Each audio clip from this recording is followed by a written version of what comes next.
Well, good evening. Welcome to the end of our December series. We always do three sessions in December leading up to Christmas. In the last two sessions, we did the Archaeology of Christmas, and we looked at the Christmas story and was there historical and archaeological evidence around it, basically answering the question, is the Christmas story plausible?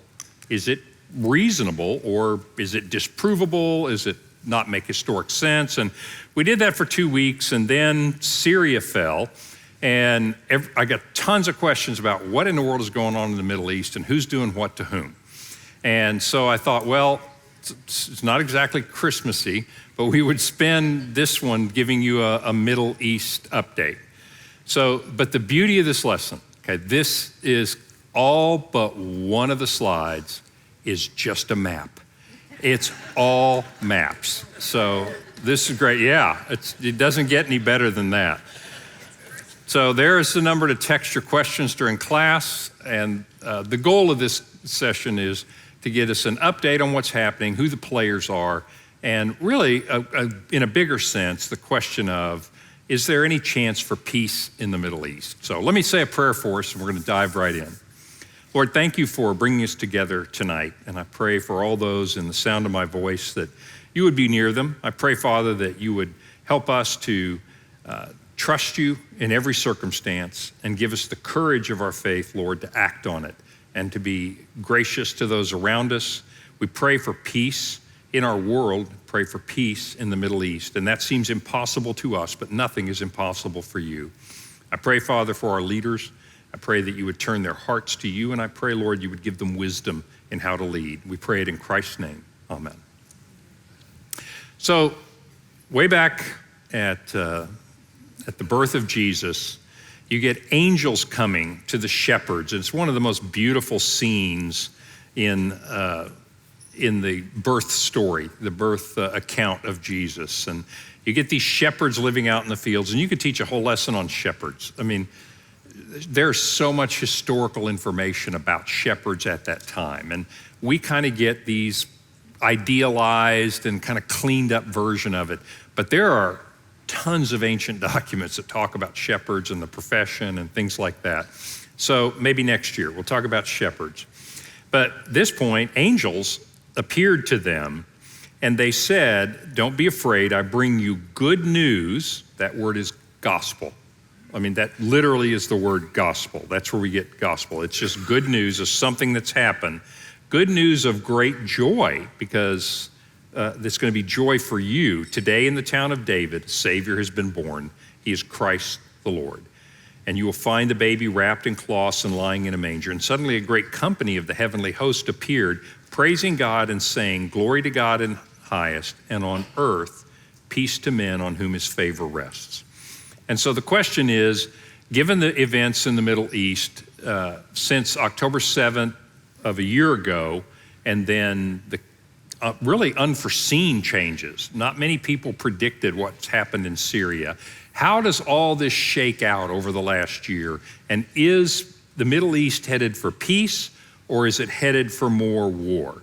So let's get started and let's talk a little bit about the Middle East. I've done series before on Islam and other things. So I'm going to hit some highlights so that you have context, but we're not going to go. I did a whole series on Islam and Shias and Sunnis and that sort of thing. But I need to give you a little background on that, because in the Islamic world, and the countries that you see colored on this map are the Islamic countries of the Middle East. In the Islamic world, the fundamental axis is between Shia and Sunni Muslims. Everybody hates Israel. So just take that as a given, all right? Seriously, everybody hates Israel. And that goes into a more deep-seated idea of, well, all the way back to Abraham in some sense. But whether you're a Sunni or a Shiite Muslim, or there are other varieties, these are just the two large camps of Islam.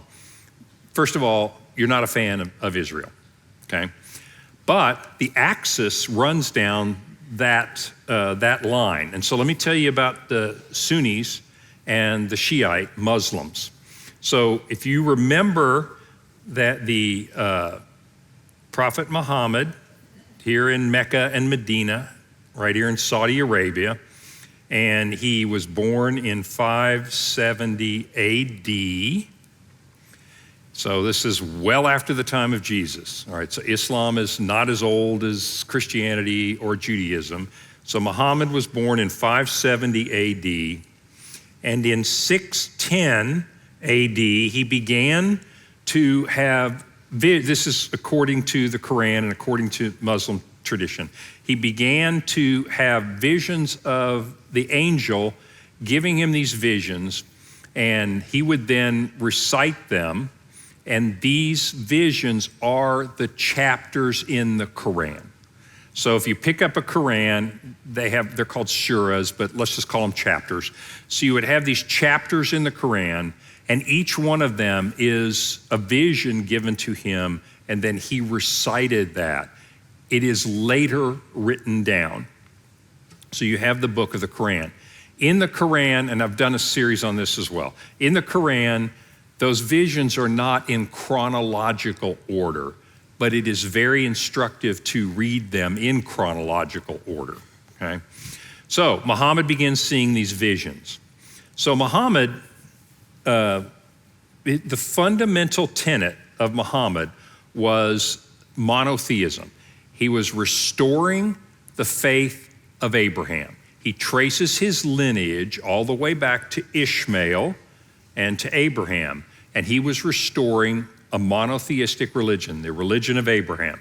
That's why Muslims will say, we worship Allah, which is just the Arabic word that means God, and it's the same God that Abraham worshiped, same God that Jews worship, same God that Christians worship.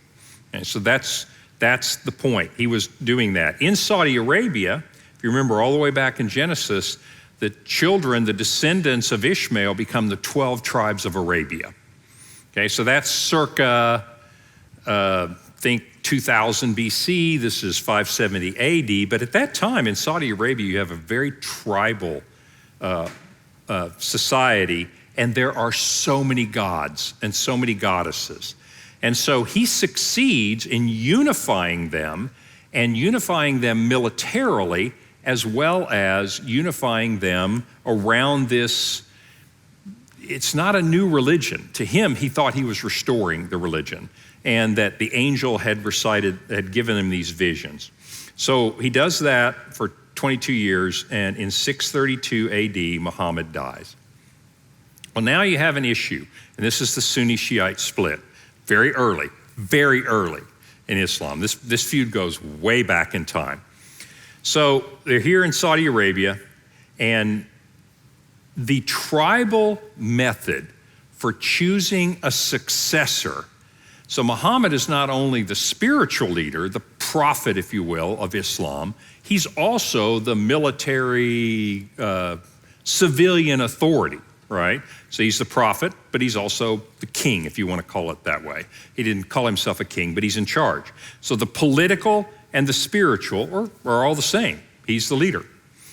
And the tribal way to choose a successor was to get a council together called a sunnah, S-U-N-N-A, and this council would pick a successor for the tribal chieftain or the political leader. Well, but in the religious world, the way this goes is the prophet would hand this down to his family, his son. So Muhammad has a nephew adopted as a son, think of him, and his name is Ali. And so there are Muslims who say Ali should be our leader. He's going to be our prophet, and he's going to be our political leader. But while Ali is burying Muhammad, they have a little council and pick somebody else. And so now they've got the next head of this political entity, and he's not the spiritual head. And so they go through that, he's called a caliph. So they go through that caliph. Well, the next time, all the supporters of Ali said, okay, let's do it right this time. Ali is going to be our leader. He's a successor of Muhammad. They didn't pick him again, right? And so now there's kind of bad blood, right, going on. And so you have The people that think you're supposed to pick the leader, they became known as Sunnis after the council. And the people that thought that the political leader and the prophet should be the same person, Ali, were called the Shiite Ali, the party of Ali, and that's where we get Shia. So their original disagreement was on how they were going to be ruled. It wasn't a disagreement in beliefs. It's not like Catholic and Protestant split. It's not a difference in beliefs at first. There are some now, but fundamentally it was about how are we going to rule. And so the Sunnis thought the ruler is a political ruler. Doesn't have to be the spiritual leader. And the Shia say, no, that needs to be the same person. Well, the next time Ali becomes the caliph. And so you'd think, hey, everything's going great. And it is until Ali dies. He's got two sons, Hassan and Hussein, and in 580 AD, so we haven't gone very long now, I said 680 AD. And so in 680 AD, so this is just 50 years after Muhammad's dead, we've had 3 caliphs, successors. Well, his sons decide we're going to be the successor. But the Sunnis say, no, you're not. And it actually got so bad that the Sunni soldiers surrounded Ali's son and his children and his followers, and they killed them. They massacred them. Okay, from that time on, you have an irrevocable split between the Shia and the Sunni, all the way down to this day. So what difference does it make between Shia and Sunni? Well, over time, some of their beliefs are different, but fundamentally they are not. The big difference, the huge difference, is in how they are governed and how they think that they should be ruled. Hang on, that was my bad. Okay, so this map is a map of all of the Muslim countries, and it shows you the Shia and the Sunni. Overall, about 85% of the Muslims in the world are Sunni. So far and away Sunni. Maybe 10 to 15% are Shiite. And that's why on this map, they show you the percent of Shia, because it's not so many. So in other words, all those yellow countries there, you see almost completely Sunni Muslim. Then you see some like Turkey and Syria and Afghanistan and Pakistan. They've got some Shiite Muslims living in them, but they're mostly Sunni. So in those nations, by the way, this is the important thing to remember, in those Sunni nations, the Pope or the clerical head is not the president or the prime minister or the king. So for example, Saudi Arabia is Sunni. They have a king. The king does not issue religious edicts. He rules the country. Okay? In Egypt, you saw times when the ruler of the country was only nominally religious. They could be almost a secular ruler, but the people were culturally and spiritually Muslims, and so they took their instructions from the mullahs and the religious leaders. Okay, so they don't have religious people in charge. Iran is almost entirely, and this is what makes the axis of difference, and it makes huge political difference. Iran is almost entirely Shiite. You'll notice that Iraq has a very large Shiite population, and remember, they were being ruled by Saddam Hussein. And Saddam Hussein was nominally, if he was anything, he was a Sunni Muslim. And consequently, the Shiite population was being oppressed. And so Iran had a lot of reason to dislike Iraq. And so you see the Iran-Iraq War, you see a lot of things going on there. So Iran is ruled differently. Who rules Iran? The Ayatollahs. And so they have a president and all that, but at the end of the day, the supreme authority is the supreme leader, Ayatollah Khamenei, right now, okay? And so who rules? It goes from one cleric to the next cleric to the next cleric, because they're Shiite and they believe that the religious leader and the political leader are the same person. Okay? So they're ruled differently. So in recent times, I will say that the violence between Sunni and Shiites has increased, not decreased, in the Middle East. So it's important to know when you look at the politics of this that they all hate Israel, but within them, there is big disagreement.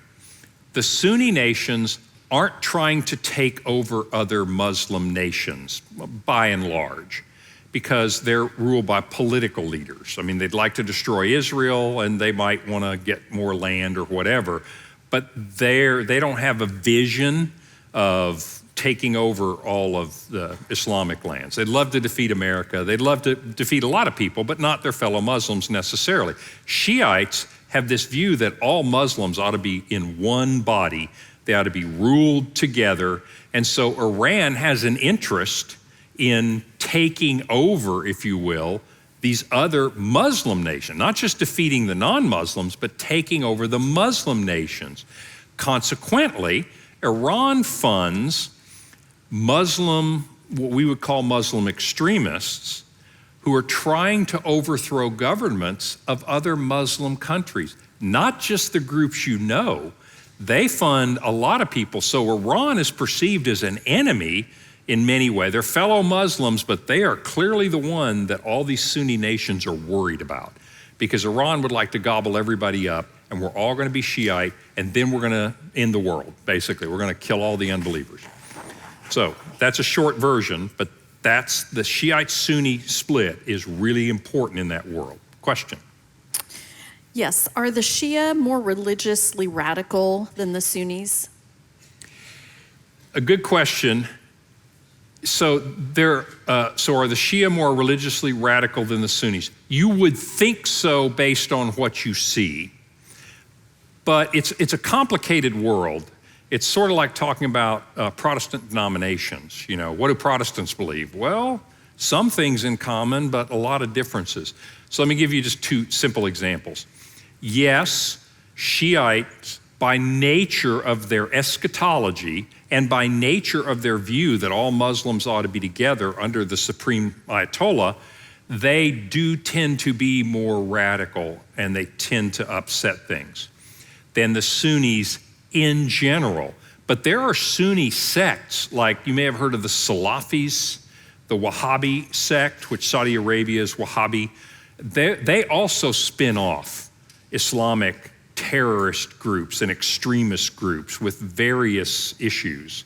So yes, in our world, we would say the Shiite groups are the ones that are causing most of the trouble, but I don't want you to think it's a black and white issue. There are Sunni groups that are, Hamas is a Sunni group. We'll get to them in a minute. Hamas is a Sunni organization.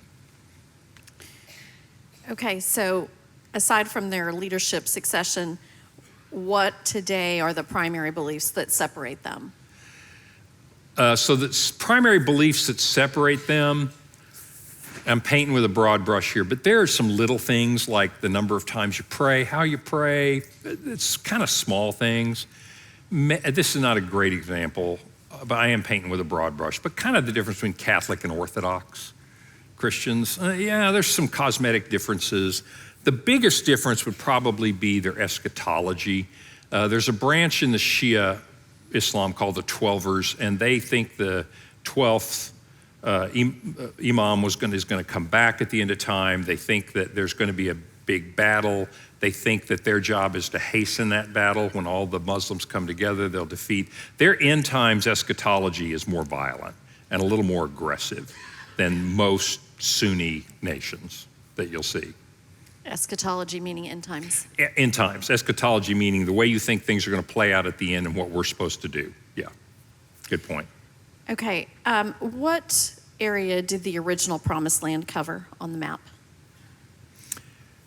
This is not a good map to show you that.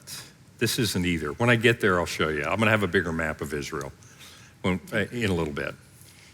Okay. Who are the Kurdish and where are they from? I'll talk about the Kurds in a little bit. those are good questions, but we've got maps about the Kurds. It's coming, all right? Because they're interesting players. The thing is, there are a lot of players in this game, but the big group, we're going to go top down. Big group in Islam, Sunni, Shia, and that's if there's going to be peace in the Middle East, my argument is that's the fault line that you want to exploit. So let's go to the big world in general. So the colors in here are the Muslim countries, are in the light color. But basically, you have, and I'll show you who's meddling with whom, but Iraq and Iran has destabilized Iraq. So the Iraq War, Saddam falls, it gets destabilized. And Iran has their hands with the Taliban in Afghanistan. Iran has been funding issues in Syria. Iran has been, we'll see the Houthis will show up here in a little bit, but down in Yemen.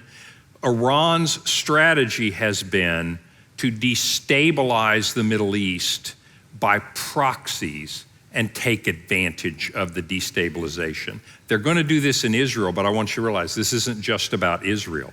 Look at Yemen, Iraq, Syria, Afghanistan. They're actually working in all of these Sunni states to bring about their grander vision. Also, you have Lebanon, which has Hezbollah, which I'm going to show you a better picture of that in a little bit.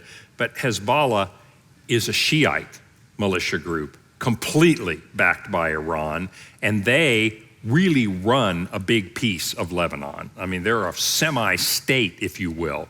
So if you just step back and you think about it, there are a lot of actors being funded by Iran to pursue their idea of what's called pan-Islam, uniting all the Muslims together. Do they want to be united? No, they don't. Too bad. You know, that's what Iran's vision is to unite them all together. So you have this happening. Russia, one of the big things that's happened is the Ukraine war. Do you remember that was supposed to last like 3 weeks and Russia's army was going to roll over them? Well, that didn't happen, did it? Russia's lost hundreds of thousands of troops. The last estimate I saw was 600,000 troops because, you see, they also had an interest in destabilizing Syria and acting in some of these areas. But Russia has been really preoccupied for quite some time with Ukraine. And so all of the players are starting to realize that their primary aim has been disrupted by events. So the Middle East is affected. All I'm really trying to say is the Middle East is affected by more than what's going on in the Middle East. They're affected by what's happening with Russia. They're affected all the way over here by what's happening with China. The more China gets focused on Taiwan while nobody's looking, the less interested they are in the Middle East. China's major strategy is in Africa, not in the Middle East. But destabilization helps all of them because it preoccupies America. So everything is connected. So I want to start high and just say, everything that's going on is connected. It's not just about the Middle East. Question? Before we leave this map, is Pakistan not a Muslim country? Yeah, they're not primarily a Muslim country. They just aren't shown on the map that way, but there are Muslims in Pakistan for sure. Definitely. Okay, so what's Iran been doing? Let's go down a little bit and let's talk. Now we've gone from the world, from China's and Russia's. What's Iran doing? This is a great little color-coded map that just shows you who Iran is funding everywhere. And so Hezbollah is red. So Lebanon, of course, they're funding Hezbollah. Hezbollah is also working in Syria and Iraq. In Bahrain, you probably don't hear about this, but they're funding militants in Bahrain. Of course, they're funding the Houthi rebels in Yemen. They are also funding the Taliban and supporting the Taliban in Afghanistan. So this map is just to show you that Iran's strategy is to not get their hands dirty, have a little bit of deniability, and cause trouble for Israel and everybody else that's on their list by using these proxy groups. They don't even have to ideologically completely agree with all these groups to use them. And that's kind of what you'll see when we get to Israel. You'll realize that in the Gaza Strip, Hamas is a Sunni organization, and Hezbollah in the north is a Shiite organization, and the Palestinian Authority has Sunni groups there. And Iran is interested in, at that point, I mean, they don't like Sunnis necessarily, but they like Sunnis better than they like Israel, and they'll certainly use anybody to destabilize things. Make sense? Anybody that will destabilize a nation is good for them because their ideas will come in and clean up. It's what they did in Iraq. They're the controlling force largely in Iraq right now, and that's exactly what they had in mind in Syria, is if there's enough turbulence, we'll come in, clean up, and next thing you know, we have Shiites running everything. So Syria, the thing that really happened out of nowhere, or seems like it happened out of nowhere, is the fall of the Assad regime. You guys probably know that between Bashar al-Assad and his dad, that they had ruled for 53 years, and it was a kind of a dynasty. It's a Sunni dynasty.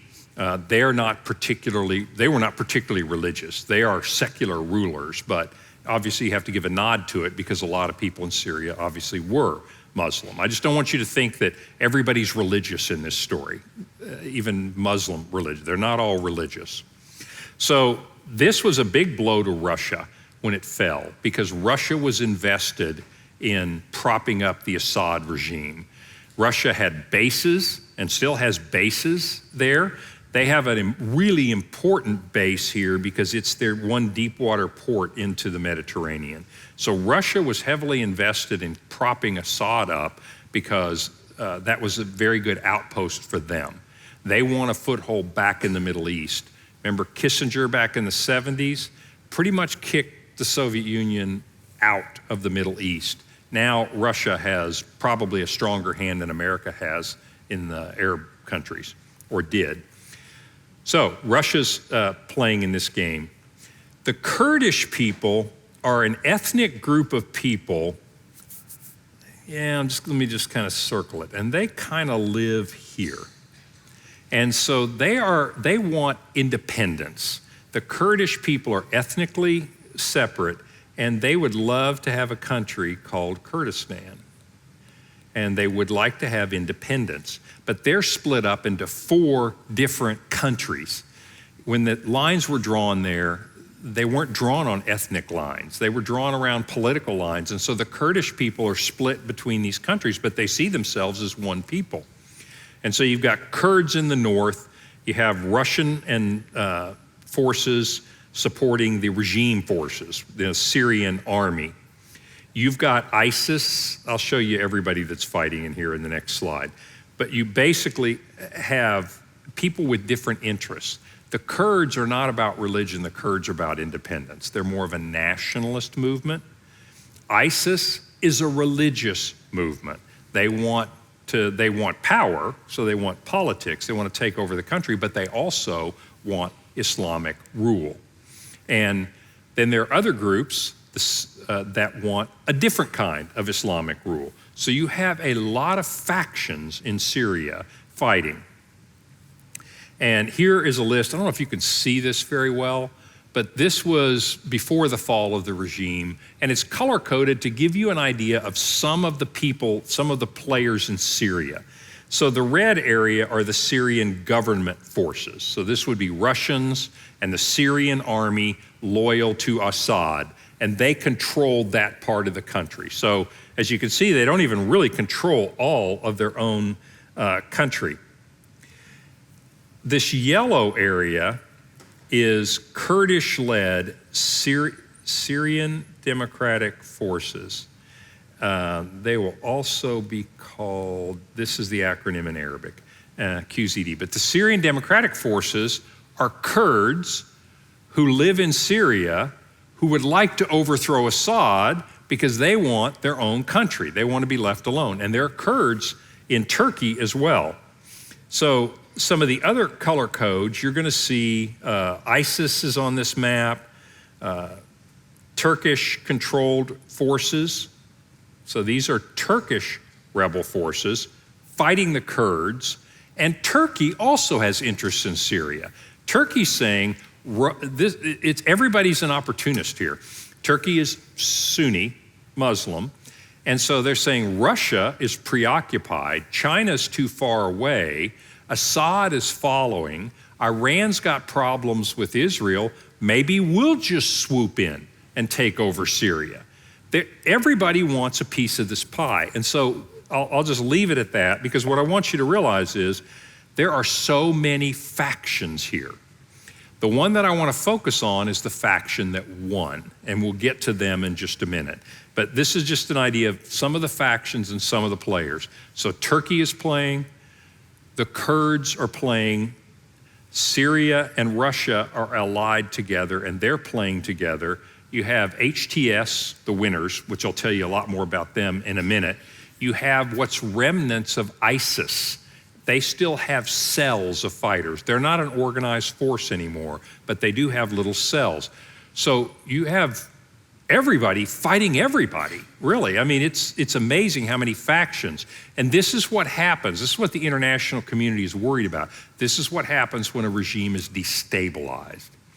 And in the end, somebody's going to win, and somebody's going to take over the country. And the danger of that is, it's one thing to be Hamas or Hezbollah and get arms and money from Iran. It's another thing to have a country.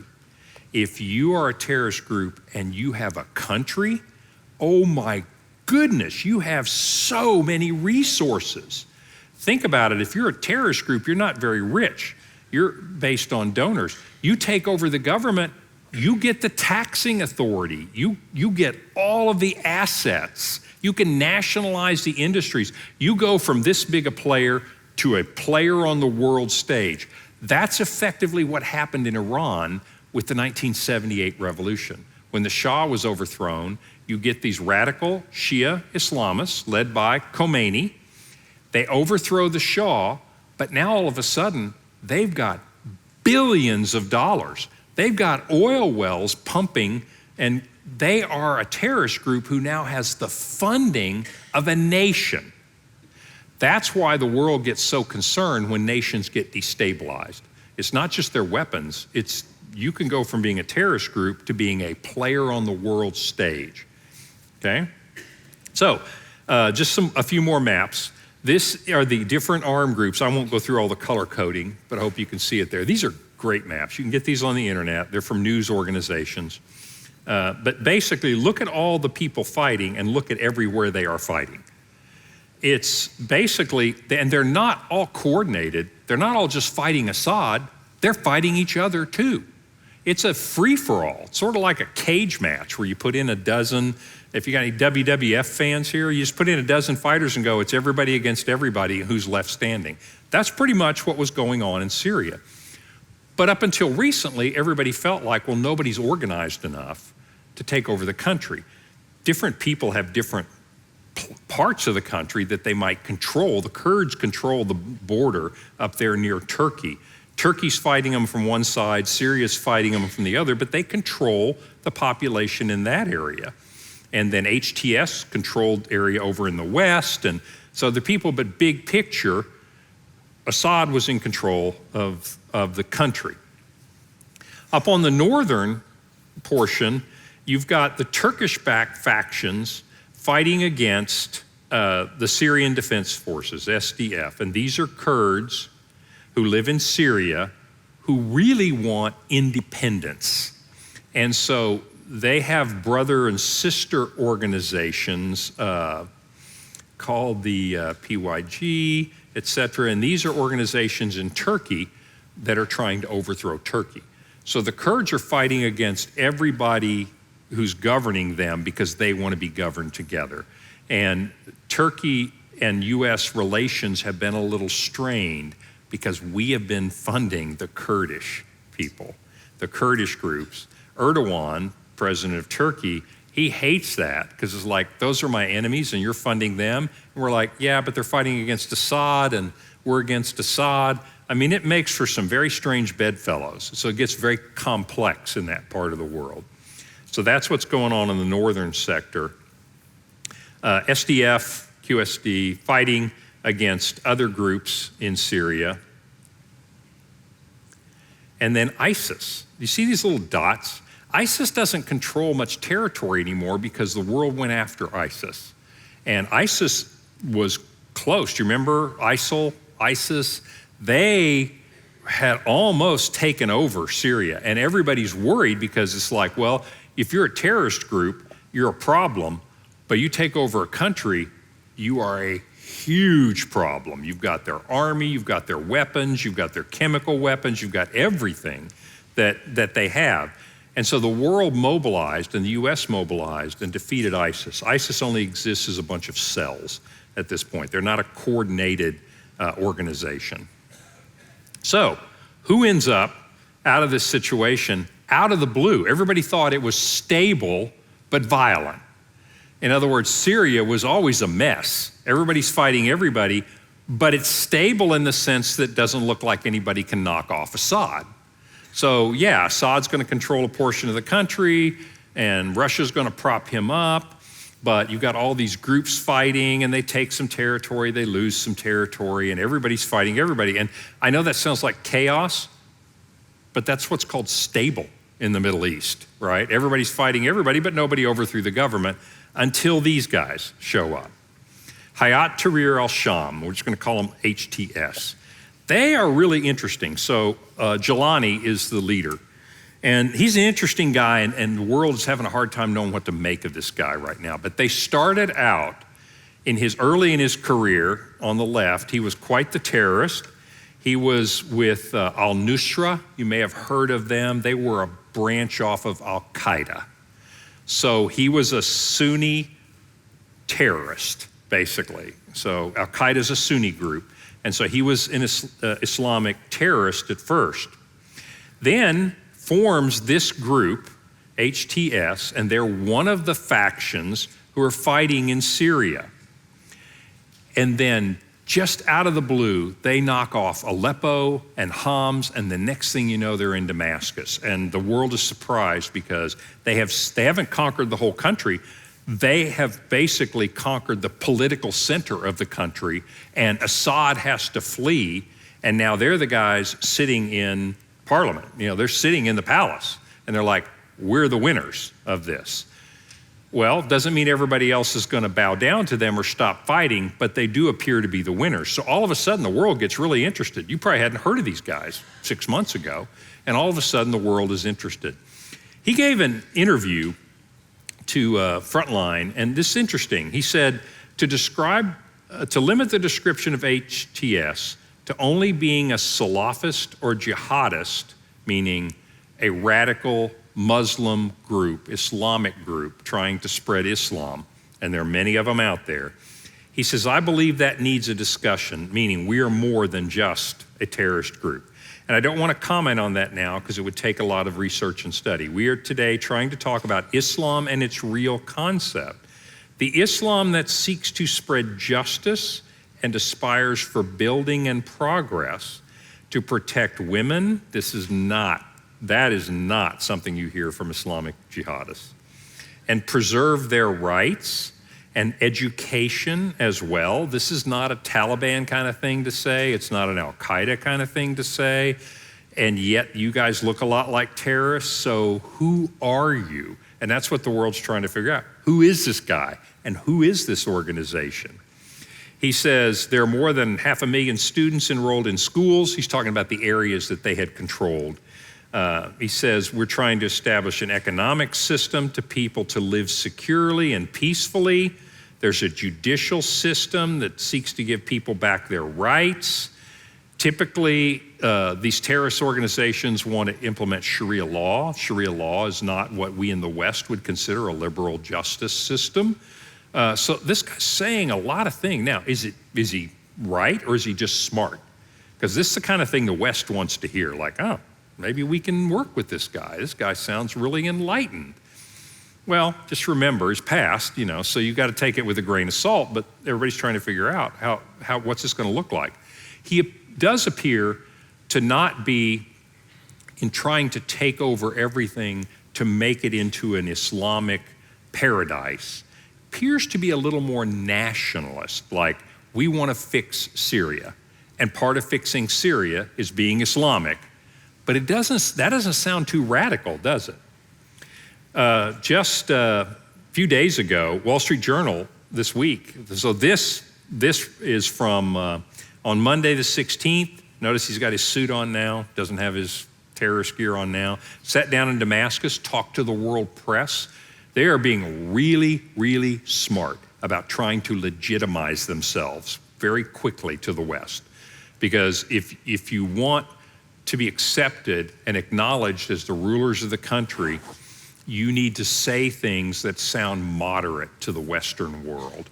And now, whether he is or is not moderate, time will tell, but he's doing really smart things in order to be recognized as the ruler of Syria and start cutting their own deals with people. He said, this is from the article in the Wall Street Journal yesterday, Islamic rebel leader Abu Muhammad al-Jilani swapped out his fatigues and positioning himself as a statesman who can unite Syria. If you're Western, this is music to your ears. Can I just get somebody in there that I can work with? When you get something like, think about Lebanon, for example. Who do you work with? The Lebanese government? Well, they control part of the country. Hezbollah controls most of the country. The Lebanese army, they aren't even a tenth the size of Hezbollah. So who do you deal with? You can't make a deal. You can't work with these people. He's saying things like, I'm going to unite Syria. We're going to engage with our neighbors. The West is like, I don't know if you're a good guy or you're a bad guy, but at least there's somebody to talk to. So this, at the moment, is considered a positive development in Syria. So let me finish this and we'll take some questions. He doesn't like Israel, but notice this is pretty moderate. Jilani said Israel was justified in the earlier attacks aimed at Iranian-backed actors. Israel, pretty smart. As soon as things start to fall apart, they go, there's nobody to counterattack. They're all fighting each other. So Israel goes in and starts bombing in Syria all of the chemical weapons facilities. They take that opportunity to go hit these areas. What are you going to say? The Syrian president doesn't like it? There is no Syrian president. The whole thing's in disorder. So Israel, being smart, says, this is our opportunity. Let's go blow up everything we want to blow up. So Jilani comes in, kind of extends a little bit of a palm branch. Don't kid yourself. These guys hate Israel.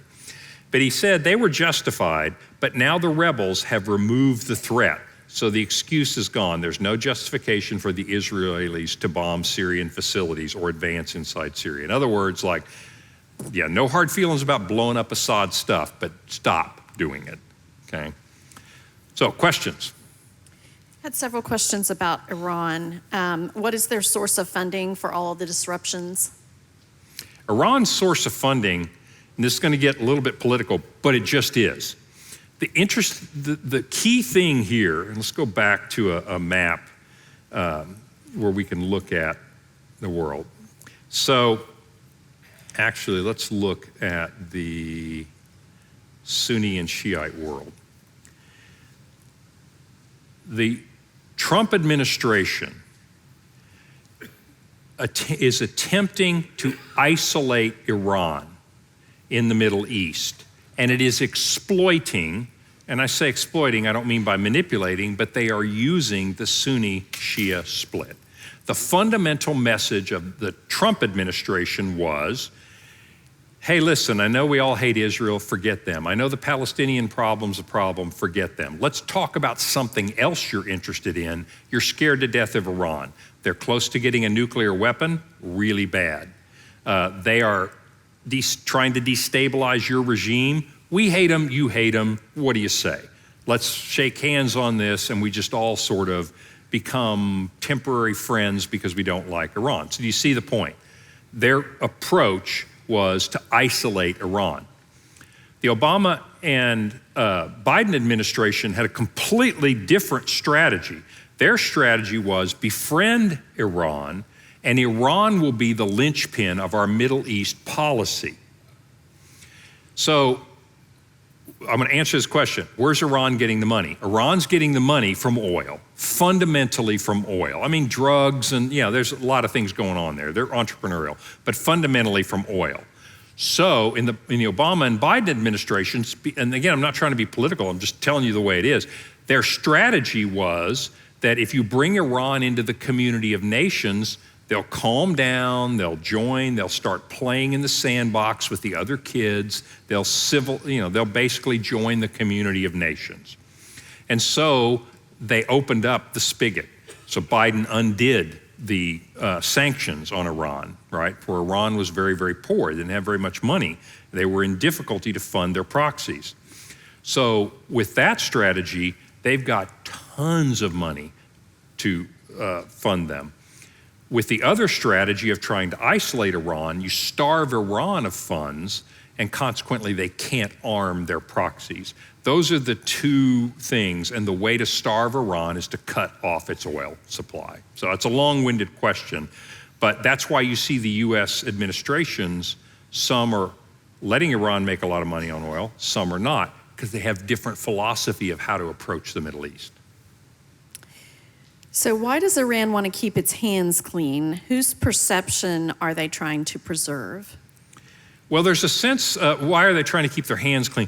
Everybody knows they're funding it. Everybody knows the Saudis are funding Wahhabi rebels in other places too, but as everybody just winks and looks the other way because it's not, well, I didn't do it, they did it. And you know what? I'll talk to them about it. This is the way the world works. You guys know that. This is the way the world works. It basically, here's the deal. So Israel knows that Iran is funding Hezbollah and funding Hamas. Israel is allowed by the US to fight back against Hezbollah and Hamas, but not allowed to strike Iran. Why? Well, Iran didn't strike you. Well, yeah, they effectively did. Yeah, but that's not the same thing. Do you understand what I'm saying? They basically made themselves little Teflon because I didn't fire any rockets at you. Of course, they did at one point, and that tells you how desperate they had become, but that's another point. But that's why they would use proxies. Okay, you had mentioned that Iran really wanted to just form a giant state and unite all of the Muslim countries. Would that state look like an Islamic caliphate? Exactly. They want to, in Islam, there's this word, goes all the way back to Muhammad, called the Ummah, which is the body of believers. That's what Muhammad did. He united all those tribes together politically and religiously. That's exactly what Iran is doing. They are carrying out what they believe authentic Islam looks like. Yes, there'd be one Islamic caliphate. Okay, you may get to these groups, but the PLO and the Muslim Brotherhood, are they Shiite groups? Good question. Let's move to Israel. So HTS, watch them. They're making noises that the West really likes to hear. Who knows what they'll actually end up being, but they're probably going to be controlling Syria. So let's talk about the groups here and where Israel is in the middle of this. So this is what Israel looks like. You've got the West Bank area, and here you have basically the PLO, Palestinian Authority. This is the remnants of the PLO. These are Sunnis largely. I mean, Iran's still funding some of them. And then you have Hamas down here in Gaza, and they are Sunnis. And then you have Hezbollah, which they are Shiites. So Iran is funding anybody that'll destabilize it. But Hezbollah is the one that gets the bulk of their funding because they are Shiites. I want to pause here and say that a lot of people, one of the things that's been a breakthrough in the Middle East is that the Palestinian problem has, in other words, what are we going to do with Palestinians who've been displaced when Israel became a country back in 1948? And are we going to get self-rule for the Palestinians who live in the West Bank? And so one of the difficulties in this is how do you resolve this situation? And the Arab countries have always made the Palestinian solution the precondition for any kind of peace with Israel. The Palestinian problem is not solvable, has not been solvable, no matter what anybody has done. Consequently, there's been no movement. What has happened 2 administrations ago was basically removing the Palestinian problem as the first thing that has to be solved. And so what Trump administration did was they go to the Sunni nations and they go, look, I know we're stuck on the Palestinian thing, and I don't really have an answer for you. But in the meantime, did you guys notice that Iran's about to get a nuclear weapon? They're like, yeah, we did, and we're sweating bullets over here. He goes, well, can we just sort of set the Palestinians aside for a minute and let's talk about something else? That was a major breakthrough, that they could actually talk about alliances without solving the Palestinian problem. But you see why this is such a problem. A 2-state solution. I want you to just think about what Israel looks like. Okay, what does Israel look like? Yeah, and this is what Israel's thinking, is if that is not part of Israel anymore, that's its separate country. Well, first of all, what you got left is not defensible. You cannot defend this country. That country is completely indefensible, because guess what's going to show up on all of these borders? And by the way, this runs right through Jerusalem, is weapons. If it's a separate state, they can import weapons anytime they want to. They'll buy weapons. And the next thing you know, you've got Tel Aviv sitting here. You know how far this is? Way closer than rockets can hit. You could shoot rockets from the Palestinian Authority if they were a separate nation. You could hit Tel Aviv anytime you wanted to, no way to block it. It's too close. So the 2-state solution, which sounds really good, hasn't really gained traction, because if you're on the Israeli side, you're like, well, there's no way in the world we can guard our country. There's no way in the world if that's a separate nation and you start bringing in weapons there, we're in deep, deep trouble. Does that make sense? So 2-state solution doesn't work. So what's your answer? Well, there have been a lot of other things, but that's why I say the Palestinian problem is intractable. There's not a good solution here. But the beauty of what was able to happen, by the way, this is Israel and the various fronts that they were fighting on. Israel, since October 7th, a year ago, that was like one of the darkest days. But now fast forward to today, Israel's in a better shape in the Middle East than they've been in, since independence. I mean, if you think about it, they have crippled Hezbollah. I mean, you remember the exploding pagers and then the exploding things. You've seen the assassinations. I mean, Hezbollah can't keep people in the top job more than about a week before they get killed. All right, so Hezbollah is still firing rockets. Hezbollah still has military, but Hezbollah has really been hurt. Hamas is almost done. I mean, they're kind of like ISIS. Are there fighters there? Yes, there are, but there's nobody to coordinate that anymore. And then in Syria is gone. I mean, it's overthrown. Iran has fired directly at Israel. That broke their Teflon shield, didn't it? And Israel fired back, and Israel took out all their air defenses. And so now Iran is really in a very vulnerable position. The Houthis in Yemen, I don't know why somebody hasn't dealt with them, but bottom line, they're still firing stuff out of there, and sooner or later somebody will come after them. But they're too far away to be an immediate threat. So Israel, the interesting thing about this is the worst thing that happened to Israel, and fast forward a little over a year, Israel's in great position in the Middle East. And my suggestion to you is it's a great time to restart some of this exploiting the Sunni-Shia split. These are the Abraham Accords. So this was done, finished in 2020. So back in 1979, there was an alliance with Israel, kind of okay, we hate your guts, but we're not going to attack you anymore. And sure enough, Egypt hasn't. Jordan, 1994, you have an alliance with Israel. Have you noticed, none of the problems, nobody's attacking Israel from Egypt and Jordan. Back in the 70s, They were trying to destroy Israel. So those two nations, one at a time, got settled. They're not friends, but they're not fighting. Then the Abraham Accords came in, and it basically went to Bahrain, United Arab Emirates, Morocco, Sudan, also, of course, made a pitch to Saudi Arabia, basically saying, look, forget the Palestinians for a moment. Can we not all just shake hands and say we all hate Iran? And they did. So, my point to you at this point is that, is there more war in the Middle East? Maybe. And part of that depends on whether or not Iran chooses. The ultimate destabilizing thing in the Middle East is if Iran gets a working nuclear weapon. Then all the bets are off. There will be war.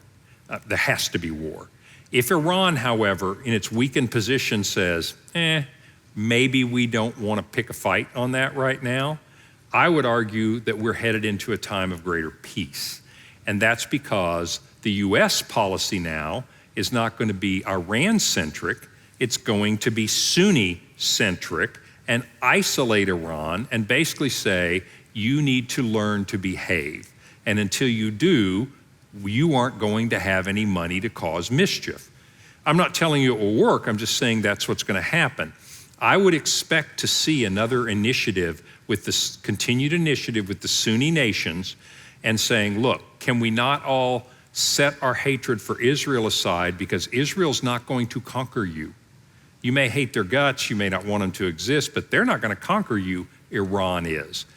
Powerful argument, particularly when Iran can't retaliate. Those nations that made that agreement were pretty bold because Iran is like, seriously, you're going to make that deal? Then I'm going to double down on trying to destabilize you. If you remember, Iran hit refinery facilities in Saudi Arabia.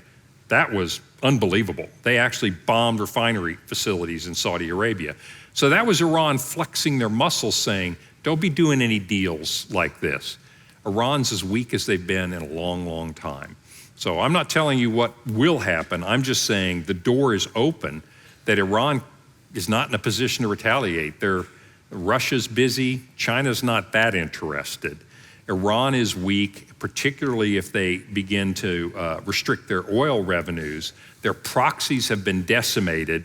Israel has humiliated them militarily.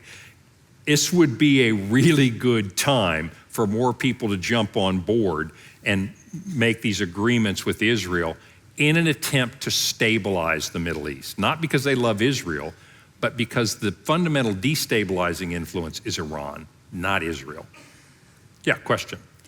On this, so where does Saudi Arabia stand at this point? Saudi Arabia did not sign the Abraham Accords. Even the Biden administration at the very end has been talking about hopes that there might be some rapprochement with Saudi Arabia. But if you remember, and this is not a criticism, I'm just telling you, this isn't happening. Because when the Biden administration came in, do you remember 4 years ago what was the number one thing?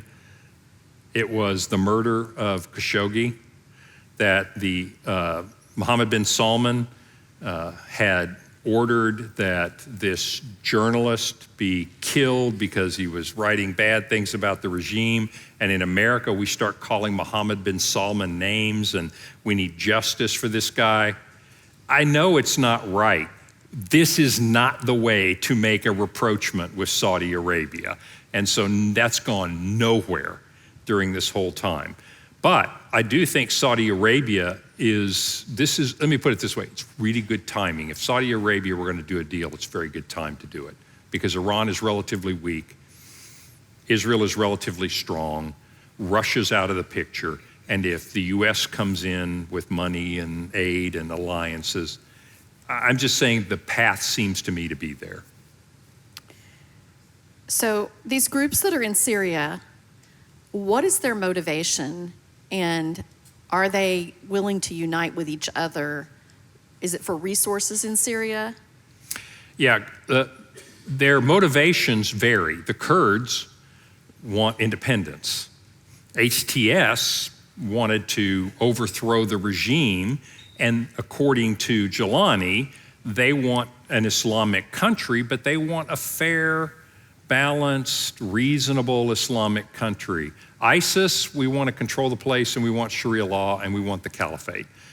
Some of the other organizations are Islamic terrorist organizations who want their brand of Islam. Everybody's got a different reason.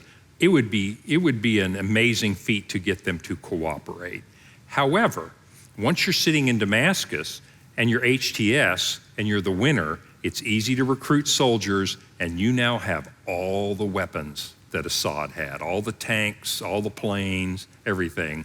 So you're in the catbird seat to cut some kind of deal with the other groups. So I would expect to see them, they will be very, very busy consolidating power for a while. And while they're consolidating power, they don't want anybody meddling. You tell the West what they want to hear. Russia's too busy to interfere. In fact, they're already starting talks with Russia. So they're going to cut some kind of deal with Russia. These guys are pretty smart. Question is, are they also good? We'll see. Time will tell. Is Iran always able to effectively work around sanctions by selling oil to China or Russia? Iran can get around sanctions with its allies, China and Russia, but not entirely. I mean, they were violating the agreements and violating the sanctions, but it still greatly reduced it. So yeah, there's always going to be cheating, but big picture, it's a big hit in the paycheck. So what influence do the opinions of the people in these countries have in Iran, in Syria, some of the others? The opinions of the people in those countries do not matter at all because they are totalitarian states. Arab Spring, remember that? Some places were overthrown. There was even some stirring in Iran, and there have been stirring since that time, but it's never been strong enough to actually overthrow the regime. It will be hard. It's like trying to overthrow China or Putin. When you have a totalitarian government, very hard to overthrow without the military coming on board. I would argue that HTS's success in overthrowing Syria was a lot because Assad's forces just didn't fight. They were demoralized, they lost faith in him, so part of that. Now, other places, if you can get the military on your side, then you can probably overthrow a ruler. That's not gonna happen in Iran. Iran will be very difficult to overthrow. So those people who are being governed don't have a great say in this. It is oppression. Totalitarian regimes are oppressive. Does Israel have goals to increase their territory? Israel does not appear to have any goals to increase their territory. Some would argue that the Golan Heights is occupied territory. They definitely conquered the Golan Heights, and they need it for defense. The West Bank, occupied territory.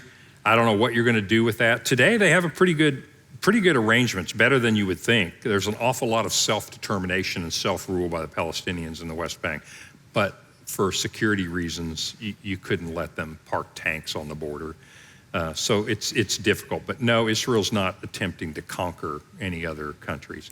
By the way, there was a question about the Promised Land.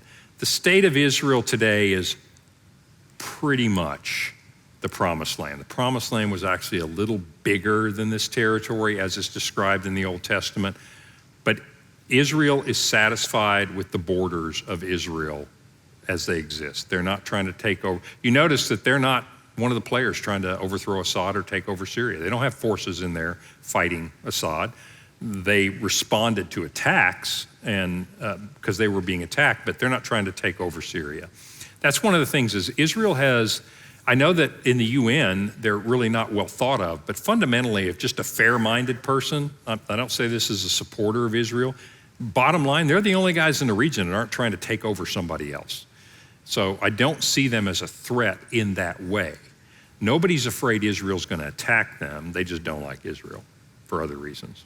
And they are a democratic country. They are a democratic country. And so hence one of the reasons that we find them to be such a good ally in the region. They uphold the values of America more than other states. It's not that we can't be allies with other states that aren't democracies, but Israel is a natural fit for America. Okay, two things before we finish. I have a lot of questions about prophecy and end times prophecy, Revelation, Daniel, Antichrist. Obviously, we can't talk about that tonight, but I just wanted to let you just say what you want to say about that, if you want to say anything. Yes, so two big schools of thought that in Christian eschatology, Christian view of how the world's going to end, whether you think it is physically going to be because of a physical war here in this part of the world, or whether or not you take it as more spiritual, it's going to happen, it's real. But if you believe that there was going to be, Armageddon was literally going to happen in the Jezreel Valley at the foothill of Megiddo, and if you thought there were the Russians and the Chinese and all are players from prophecy in there, you should be pretty nervous because if you're going to start World War III, probably here. Second choice, China. China is the bigger threat than anybody here right now. But as far as World War III kicking off, this would be my bet as to where it would happen. So yes, if you understand prophecy in that way, then what's happening here fits very well with a Christian idea of how things are going to end. I'm not telling you the world's going to end tomorrow. I'm just saying this is where you would expect to see maybe World War III start.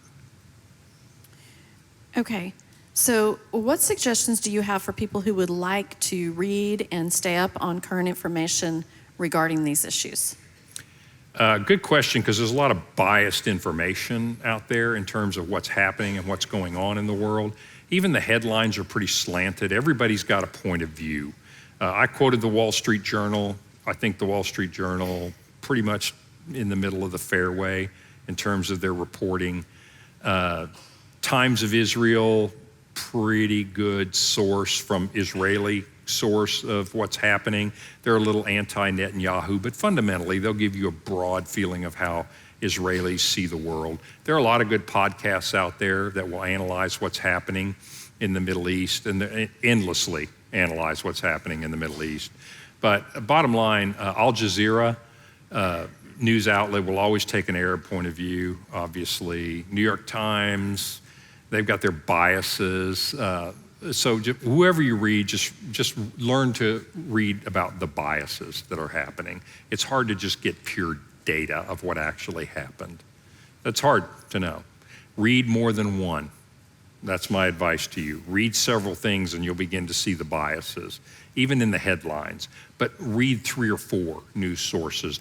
If you just read one, you don't know what the bias is. You read 3 or 4, you can start identifying the biases. So let me sum that up by saying, I hope this has been of some use to you. The whole point was, who are the players? How are things going? I see hope in the Middle East. Now, I may be dreaming and tomorrow World War III may start, God forbid, but I'm just telling you, it sure looks like the conditions looking so bad a year ago look better for some kind of balance of power peace. I'm a realpolitik kind of person individually, and I don't think you're going to get peace in the Middle East by saying, let's all hold hands and sing Kumbaya. I actually think you're going to have to recognize the fallen nature of humanity and realize that people need checks and balances on their power. And so some kind of balance of power. And the Sunni-Shia balance could be a very good lever to use to balance it. And so I'm actually kind of hopeful about what will happen. So we'll watch it and we'll see. So we are finished until January 15 is when Crossings starts up their series again. So what are we going to talk about? I'm really excited to talk about what Christianity is really about. When you look at the Christian world today, it's really hard to figure out, in my view, what Christianity is really about. And I want to study the first 6 or 7 chapters. We may get to chapter, we'll do 9 through 11 and at least talk about predestination, okay? But I really want to talk about Romans, the book of Romans, which is the gospel. What is the gospel? And when you answer that question, you've answered the question, what is Christianity really about? So January 15th, we'll dive into the book of Romans, all kinds of controversial stuff in there, okay? So bring a good humor with you. I'll see you in January. Merry Christmas.